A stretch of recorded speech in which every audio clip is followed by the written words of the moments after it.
Hello Legionnaires, this is Maxley from Legion Myth, and today I'm going to talk to you about learning new wizard spells in Advanced Dungeons & Dragons 2nd Edition. If you like this video, please be sure to indicate that with a click on that wonderful little thumbs up icon, and subscribe to the Legion Myth channel for anime, comics, and gaming news, reviews, and information. As your character adventures in AD&D 2nd Edition, you will have the opportunity to add more spells to your wizard's character spell collection. So how do you accomplish this? How do you add spells to your spellbook?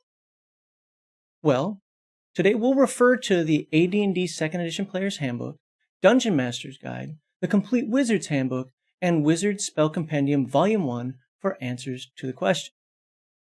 For purposes of this video, the Player's Option Spells and Magic book was not consulted. That black tome completely changes the rules of magic and goes beyond the scope of this video. So, a spellbook in 2nd Edition AD&D contains the complicated instructions for casting a spell, the spell's recipe, so to speak. Merely reading these instructions aloud or trying to mimic the instructions does not enable one to cast a spell.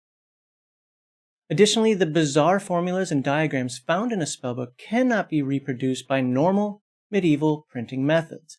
Spellbook work must be done slowly and laboriously by hand. The standard time frame for this effort is 1 to 2 days of work per spell level of spell being entered. And remember, no character can copy a spell of a level he cannot cast unless he has some sort of magical aid to help him. So I highly recommend the first level copy spell from the Complete Wizard's Handbook. Lastly, and anecdotally, the number of pages a spell takes in a spellbook is equal to the spell level plus 1d6 minus 1. So that 7th level Teleport Without Error spell is going to take the character between 7 and 14 days to enter into a spellbook, and will use up between 7 and 12 of the spellbook's available pages. Alright, now back to our question of how a wizard adds a new spell to a spellbook. A wizard can add new spells to a spellbook through 4 different methods. The first method is to simply level up. Wizards are assumed to be doing a certain amount of spell research between adventures. As such, each time a wizard character gains a new level in which he also receives a new spell level, the character receives a new spell of that level. For example, when a wizard character reaches 5th level, he gains access to 3rd level spells.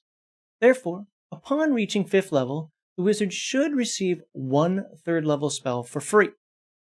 This free spell is still subject to all of the normal limitations, such as the maximum number of spells per level, opposition schools if appropriate, the chance to learn spell roll, and access to the spell, though the Dungeon Master should work the spell into the game as soon as reasonably possible.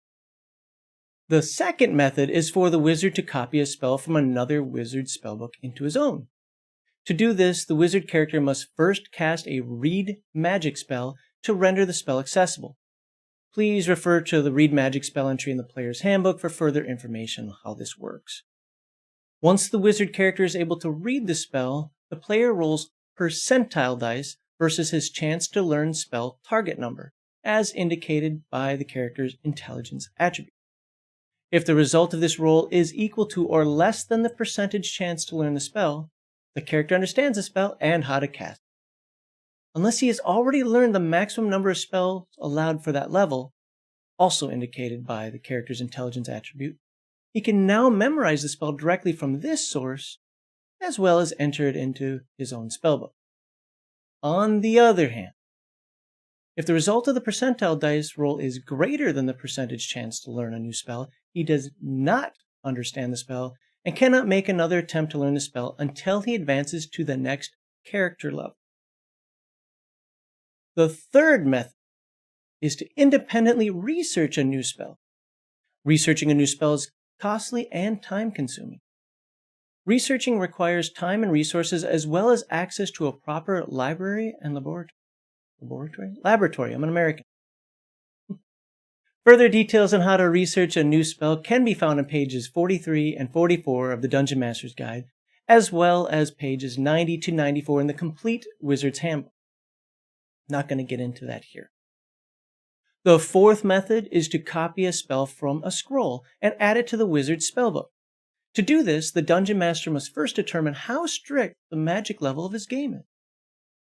If the game relies only on the original rules presented in the Player's Handbook and Dungeon Master Guide, you actually use Method 3 to research the spell. In this case, since you have access to the base or core spell in the form of a scroll, you reduce the time and cost required to research it by 50%.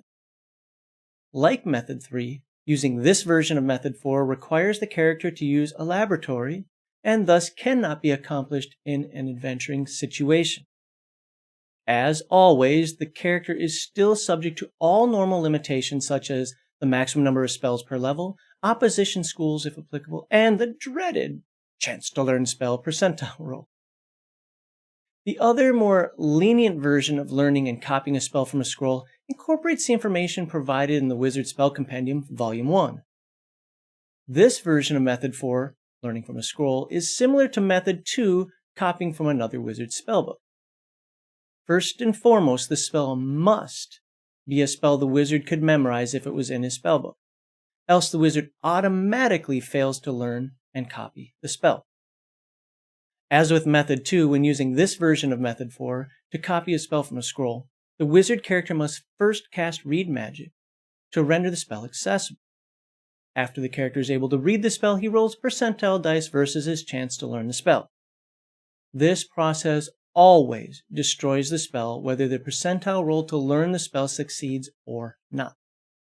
Okay, there you go, that's it. Now you know the 4 methods used to add spells to your 2nd edition AD&D Wizard Spellbook. You can get the spell for free, you can copy a spell from another wizard spellbook, you can research a new spell, and you can copy a spell from a scroll. So please be sure to like this video and subscribe to the Legion Myth channel. For anime, comics, and gaming reviews and commentary, do not miss the Legion Myth weekly livestream every Saturday, 8 p.m. Central Time on twitch.tv/LegionMyth. See the link in the description below. Thank you very much for watching, and I hope to see you again soon.